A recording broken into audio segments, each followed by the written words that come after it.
everybody and welcome back to a video for Phantasy Star Online Blue Burst. In today's video I want to cover something that I've been meaning to talk about for a while, but it's taken me a while to actually get the items to be able to show you this. And that is the process of unsealing items and what exactly sealed items are. So this will apply mainly to PSO Blue Burst. It does also apply to one specific item in GameCube and Xbox. I know the item also existed in the Dreamcast versions, but I don't know if it was actually unsealable or not. I believe I have heard that the unsealed version might have been banned online in version 2, possibly. I don't know the specifics of that though, because I'm not really familiar with Dreamcast. So this will mainly relate to Blue Burst, but we will touch on GameCube and Xbox a little bit as well. So what I'm going to talk about is what exactly sealed items are, what the unsealing process is, what the items unseal into, and some recommended ways of helping to streamline the unseal process a little bit. So first of all, what are sealed items? So a sealed item is, the best way to describe it is basically an item that has its potential limited. These items generally might not be very good when you get them, but they will have a gimmick to them, which is that when you unseal them, they will turn into something else, which is usually something a lot more useful. Now, sealed items in the game, there are not many of them. If you are playing GameCube or Xbox, there is only one sealed item in the game, and that is the sealed J-Sword. If you're playing Blue Burst, there are a couple more. So in Blue Burst, you have the sealed J-Sword. You also have a saber called, and I apologize for butchering this, but it's called the Lame d'Argent. Please feel free to correct me how to pronounce that. There are also, in Blue Burst, there are 2 units as well that are unsealable, which are the Limiter and Swordsman Law. So there are only a couple of items in the game that can actually be unsealed. Now, again, what the unsealing actually does is, after a certain period of time, after you've completed the unseal process, what will happen is you'll be able to unseal these items by using them, and they will turn into another item. So let's go over what the items actually turn into and how to unseal them. So the first one we'll cover is the sealed J-Sword. I've been waiting about 20 years to do this because I've hunted this sword on and off for about 20 years. Since PSO GameCube in about 2003. It is stupidly hard to get. I finally got one during this anniversary event on Affinia, so I can finally show this. Not that I've been planning a video for 20 years or anything, but you know. So the sealed J-Sword is a 11-star sword. It is notorious for being extremely rare, and it only drops on the Skyly section ID. Again, here I'm more talking about GameCube and Blue Burst. I know it has different drops on Dreamcast. So very, very rare sword, and by default, it's not bad. It's not particularly strong. It does have quite a useful special, which is unreduced hell, so which is instant kill. But as it's a sword, typically it's not particularly accurate, so it's kind of hard to land sometimes. Now, this unseals into a 12-star sword called the Tsumikiri J-Sword. When it unseals, the visual effect of the sword will change, so what I'll do is I'll go down to a quest so I can actually show you what this looks like sealed. So this is the visual of the sealed J-Sword when it's sealed. You can see it's what's called a Nodachi, which is a huge Japanese sword. I believe traditionally they were mainly used to take out cavalry, which is why they're so big. Now, in Japanese, this is actually called Sealed Nodachi. It was actually, the name of it was changed to Sealed J-Sword in the Western versions of the game. Probably because us Westerners probably wouldn't know what a Nodachi is. You can see on the actual sheath of the sword, there is this purple seal, which is maybe like a magical seal that prevents you from taking the sheath off. There's also what appears to be a lock or something around the handguard as well. So this is the Sealed J-Sword. As I said, by default, it's not too bad. It's not a particularly strong sword. It does have a relatively decent special, but there are far better swords in the game to use. It also has the unfortunate side effect, which I don't know if it'll do while I'm recording this, but it has the unfortunate side effect of randomly inflicting slow on your character as well, which is not particularly good. Could be a lot worse, but it's still a little bit annoying. Now, to unseal the sealed J-Sword, what you need to do is completely ignore the description. So the description for the sword says, ancient sword with its power sealed by an unknown stamp. Seal opens when all techniques are used. Ignore that, it's completely wrong. I believe, from what I've heard, I think this is kind of a bit lost in translation. So this part where it says the seal opens when all techniques are used, I believe what this actually means is something along the lines of the seal opens when all sword techniques have been mastered. And in a game like PSO, how would you master your sword techniques? You would do it by using the sword. In other words, by killing things. Essentially, to unseal the Seal J sword, you just need to kill a lot of enemies. It is nothing to do with actually using techniques, although as I'll get onto later, you can use techniques to help you unseal faster. But this part about it opening when all techniques are used is just disregard it. It's just completely lost in translation and is completely deceiving. So the way you unseal this sword is you need to kill 23,000 enemies with it equipped. Now, there are some caveats to this, and this applies to both the weapons we'll talk about. You need to get the final kill, so you need to get the final blow on the enemy. So if you hit something and then someone else kills that enemy, that will not count.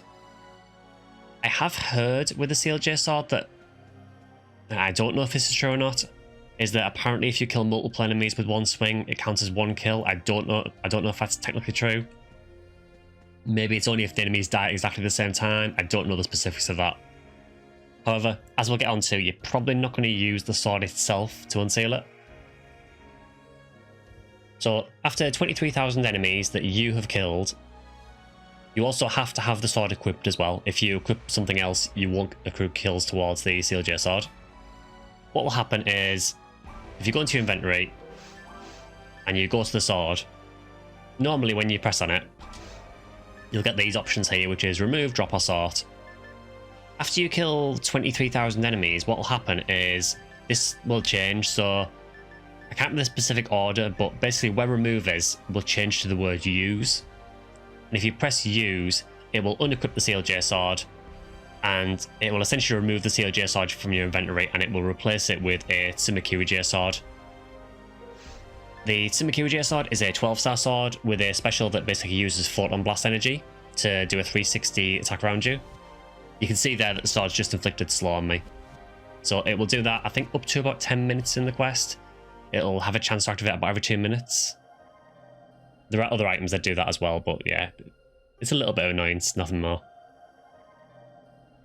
So we'll turn into the 12-star Tsumakiri J sword. And just to note this, the percentages, so the attribute percentages that are on the Seal J sword will carry over to the Tsumakiri. Not that it matters for mine, of course, because of course I got one with no attributes. Not that I'm salty about it. Another thing to note, actually, while we're talking about attributes, there is a restriction with sealed items in this game. So normally, as you can see here on this Demon's Ray Gun, we have 3 attributes. We have, on this one, we have hit, we have altered beast, and we have native.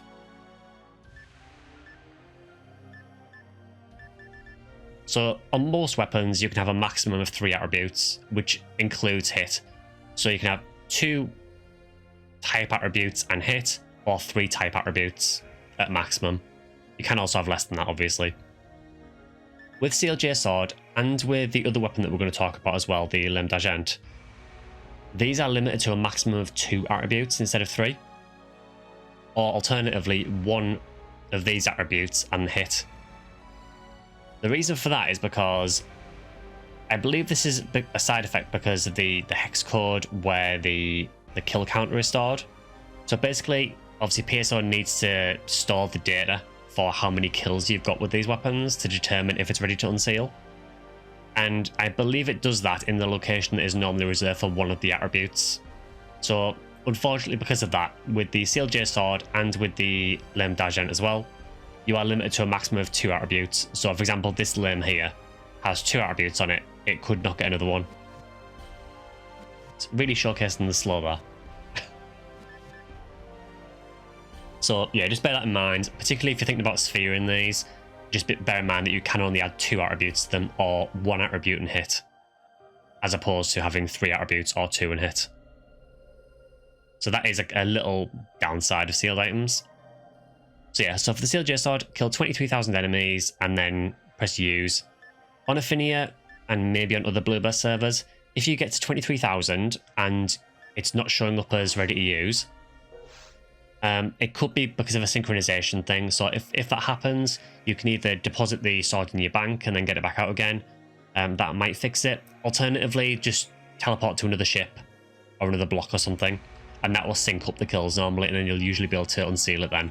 So don't panic if it's not unsealable at 23,000. You probably just need to resync it with the server. So that is the Sealed J Sword. Next one we'll talk about is the, and again, apologies for pronouncing this horrifically wrong, the Lame D'Argent. So Lame D'Argent is I believe it's a 10-star saber. It's a 10-star saber. Description gives nothing away at all. It is a pretty terrible weapon. It is a saber that hits one target. It doesn't have a special at all, and it's not massively strong. With this, again, the way to unseal it is to kill enemies. With this, it's a lot easier though. It's 10,000 kills for this instead of 23,000. So the other advantage with Lame D'Argent as well is that it's usable by a lot more classes. Sealed J Sword obviously is only usable by hunters, whereas Lame is usable by pretty much, I think it's pretty much anyone. Is it apart from Fornual? Yeah, because it needs 800 attack power, so Fornual can never use it. But pretty much any other class can use Lame, which makes unsealing a bit quicker, as we'll come on to. So with Lame, you basically want to kill 10,000 enemies. After 10,000, again, go into your inventory, go to it, press on it, and this should say use. Press use, and it will transform into a saber called Excalibur. Excalibur is basically a golden version of this. It is one of the strongest weapons in the game. So Excalibur is a really strong saber that has a berserk special. It hits 3 targets and has really high attack power, and is still usable by pretty much every class in the game apart from Fornual. Incredibly busted weapon, and particularly useful for rangers in episode 4. Yeah, very, very good weapon. In fact, this mag that I'm using at the moment actually has a little set boost with Excalibur as well, although it's not a particularly good one. So that is Lame D'Argent. There are quite a few drops for this. It's not an easy item to get, but it's definitely a hell of a lot easier than Sealed J Sword. And again, just a reminder, with this weapon you will be limited to 2 attributes at maximum. And this applies to the sealed and unsealed versions as well. And again, with the Lame, when it unseals, the attributes will carry over to the unsealed version. So on this Lame here, you can see we've got 15 machine and 35 dark. If I unsealed this, the Excalibur would have 15 machine and 35 dark. So that is weapons. So next, there are 2 units that we need to talk about as well. So the first one is a unit called Swordsman Law. Now, I don't actually have a Swordsman's Law at the moment, but I do have the unsealed version. So Swordsman's Law is a unit that does absolutely nothing. It literally just wastes a unit slot.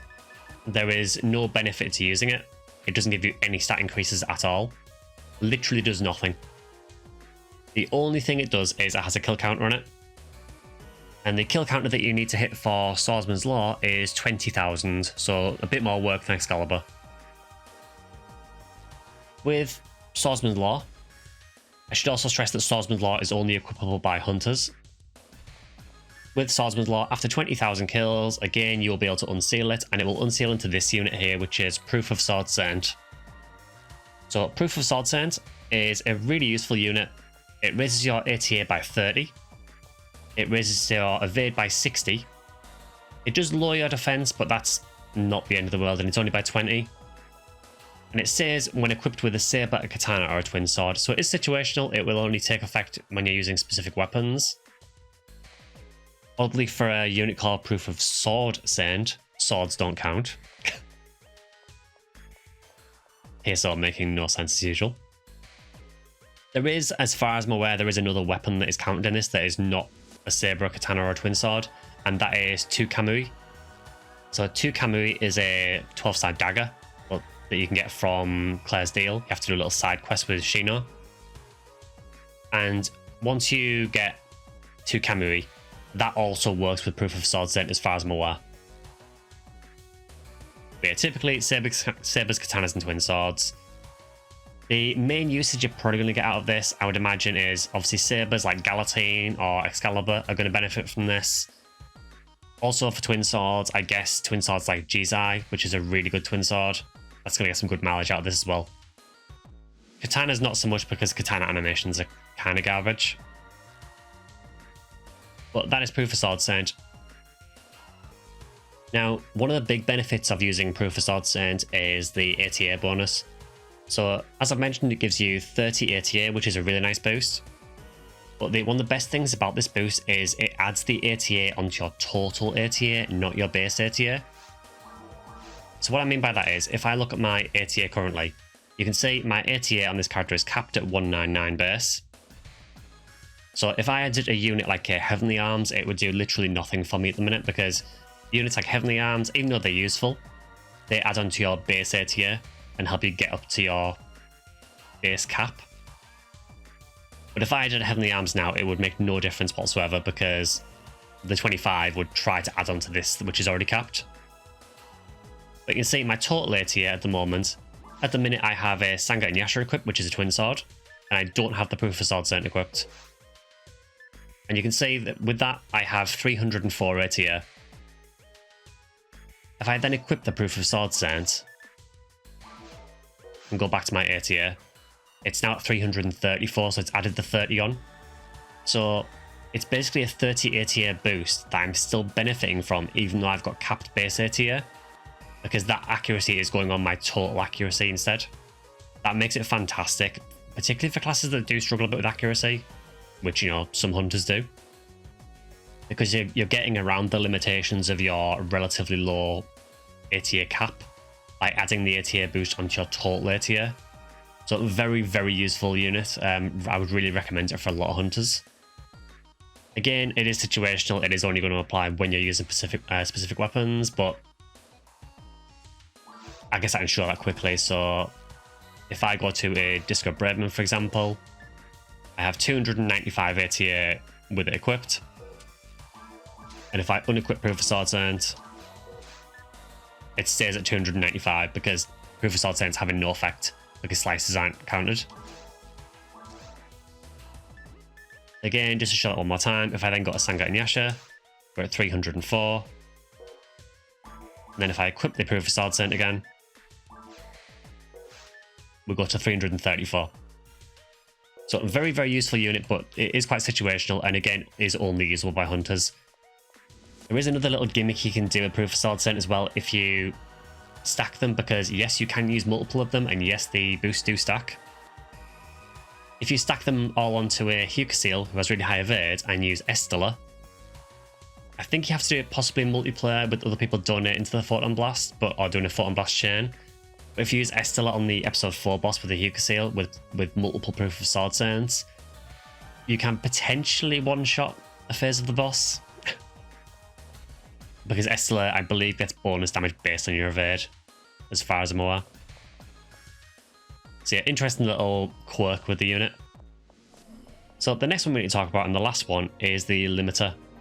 So let's go and get a character that's got one. So for the last sealed item, the limiter, I've had to come onto my force. I don't actually have a limiter currently, but I do have the unsealed version. So limiter is another unit. It's an 11-star unit, and while Swordsman's Law does nothing while you have it equipped, limiter actually punishes you while it's equipped. So while you have a limiter equipped, it will actually lower your attack power, your mental strength, your evade, your defense, and your luck by 30 each. It also lowers your accuracy by 10, and also lowers all of your elemental resistances by 10 as well. So it's pretty bad. I mean, it's cool, but it's not going to ruin your character unless you're lower level, but if you're lower level, I would probably advise against using a limiter. At really high level like this, you can justify using it and it won't have too much impact on you.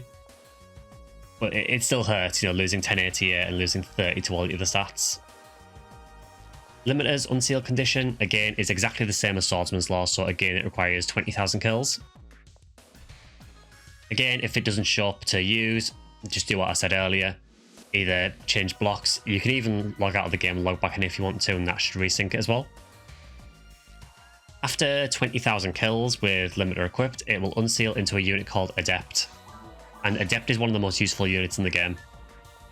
So Adept is also 11 star. But what it does is it raises your attack power, your mental strength, your evade, your defense, and your luck by 10. It increases your A tier by 20, which is massive. Increases all of your elemental resistances by 6. And the one that everyone really likes, it also cuts your TP consumption costs by 25%. That is fantastic for several reasons.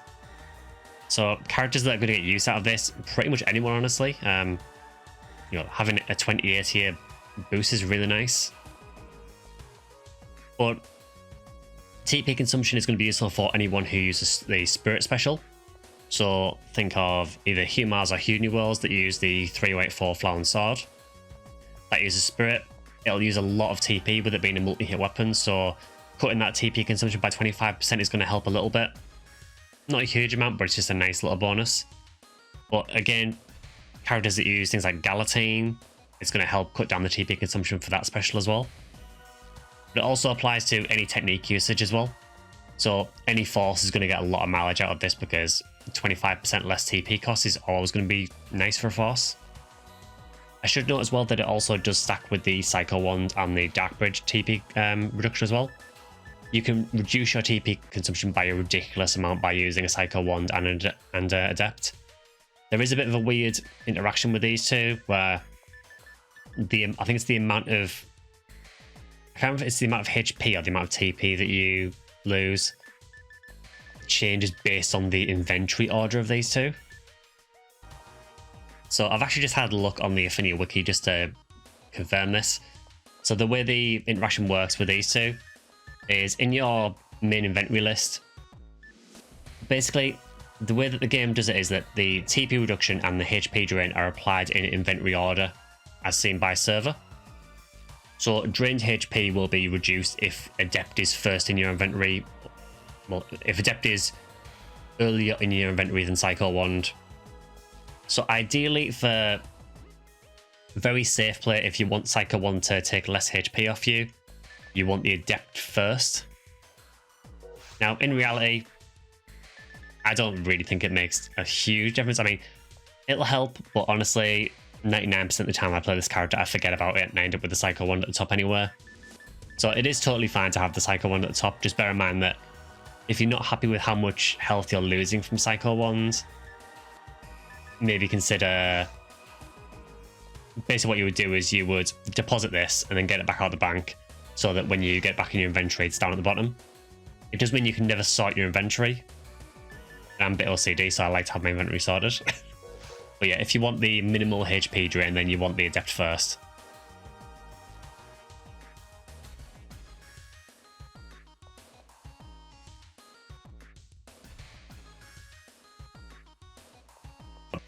So now I've talked a bit about the unsealed items and what they unseal into.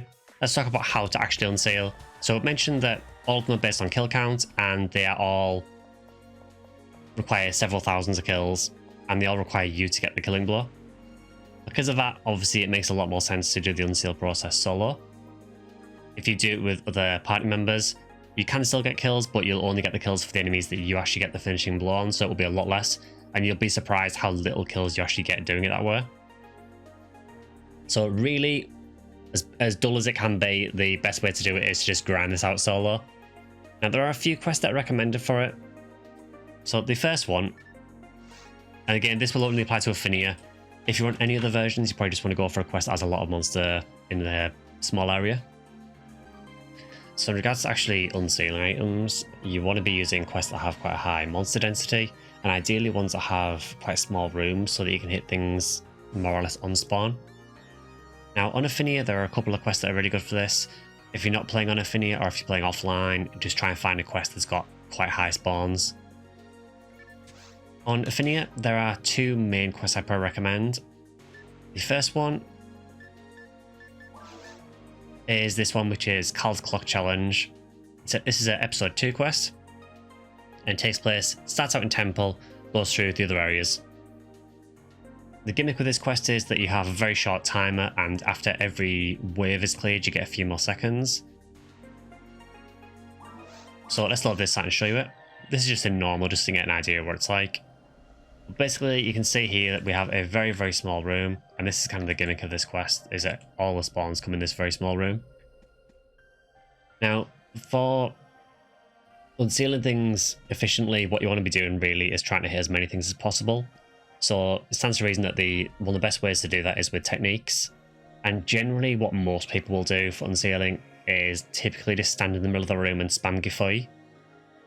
Obviously, if you can use classes that boost Giffey, so that would be Forma or Fornium, or if you can use gear that boosts Giffey damage more, just to make sure you're killing things even quicker, that's going to help you a little bit. Typically, it should be obvious as well, but you probably want to be doing this in lower difficulties, ideally normal, just so you can get kills faster.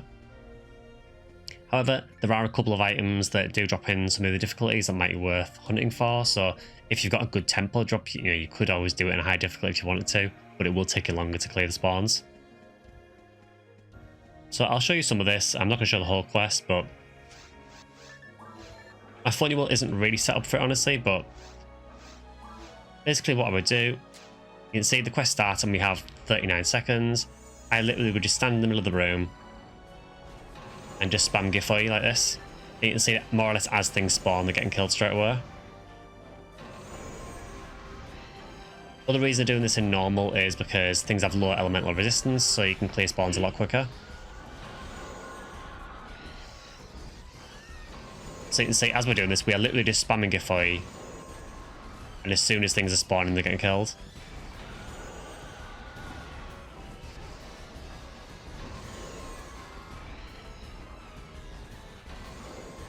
So this is a really efficient way of unsealing things.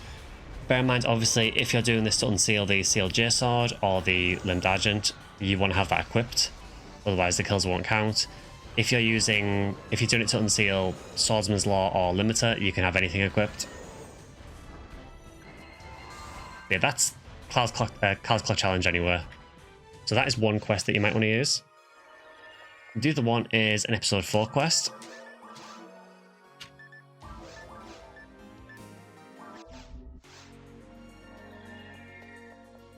Again, these are specific to Affinia.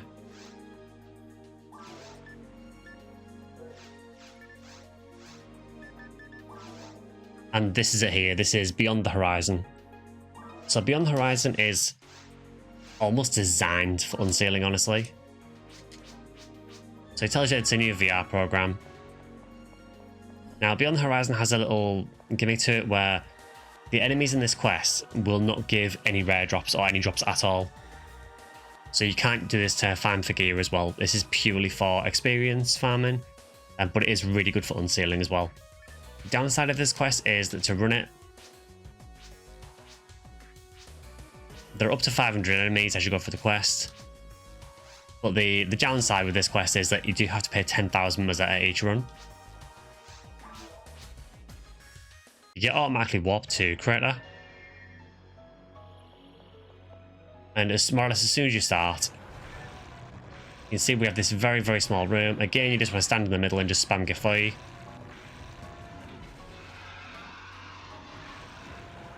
Occasionally, you might have to use another technique. So if there's things that are really resistant or immune to fire, you might use something else. But I think in normal, you can generally get away with most techs.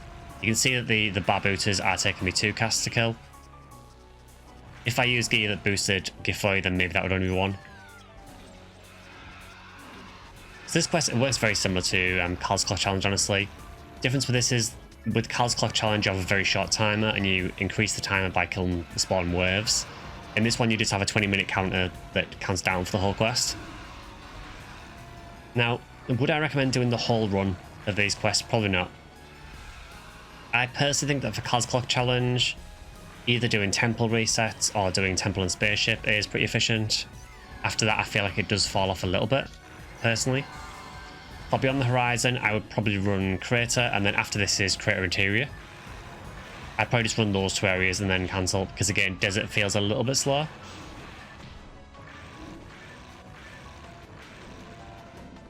So you can see this is not particularly interesting to do in PSO.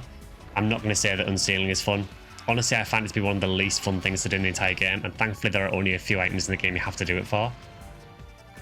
Of course, if you don't want to do this, and I totally don't blame you, you can pay other players photon drops to either unseal the item for you or do what's called an instant unseal.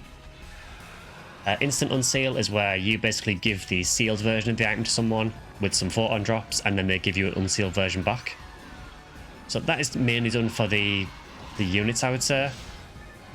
So an example of that would be if you give someone a Swordsman's Law and a few photon drops, they would then just straight away give you back a proof of sword saying that they've already unsealed. They would then obviously unseal your Swordsman Law, ready for someone else.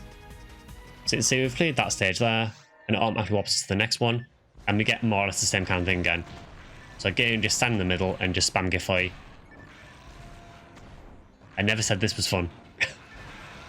But this is probably the fastest way to unseal. I don't know which is the most efficient between the two. I would imagine maybe this because you're paying money to do it, but honestly, running Cals is totally fine as well. Alternatively, if either of those quests don't appeal to you, literally just run any quest that has really concentrated mobs. Ideally ones that have lots of small rooms, but these are probably the best two. So that is the 2 quests I would probably recommend to unseal things. And again, just as a reminder, the kill count you need, it's 20,000 kills for Swordsman's Law or for Limiter. It's 10,000 kills for Lame d'Argent, and it's 23,000 kills for Sealed J Sword for reasons I don't understand. So those are all the sealed items in the game. And once you've unsealed them, again, just use them in your inventory, change blocks if you need to resync the data. And once it's unsealed, the weapons will carry the attributes over. Just a quick note on the attributes that I didn't mention earlier. I mentioned that you are limited to those 2 attributes. Once you've unsealed the sword, you can't then add a 3rd one. You might think, well, you've already unsealed it, why do you need the kill counter? The kill counter stays on the item even after it's unsealed. That's visible if you use an item reader. So if you use an item reader and look at something like a Simakiri J Sword, you will see the kills are still on it. The game, for some reason, still logs the kills. So because of that, you can't add another attribute. There is no way of removing the kill counter to add an extra attribute, unfortunately. So just be aware that you are limited to those 2 attributes, or 1 attribute and hit attributes. Yeah, we'll leave that on there for today. If you've got any questions at all about unsealing, just let me know in the comments. I said there are only a few items that you're going to really run into this. It's mainly going to be for Lame and maybe Limiter, I would imagine. They're probably the 2 main ones. Swordsman's Law is a little bit more situational when it's useful, and Sealed J Sword is just so rare that unless you hunt it excessively, you probably won't find it anywhere. So yeah, so that is a little guide of how to unseal items. If you have enjoyed the video, please consider either liking or subscribing, or you can join as a member on YouTube if you want to. I do stream on Twitch twice a week, which is also streamed on YouTube. On Wednesdays and Sundays, I have X and a Bluesky that are both SectionSkyly, and you can also join my Discord server as well. So feel free to join us over there. There should be a link to that in the description. So whatever you're doing, hope you have a good week, and I'll see you guys in the next one.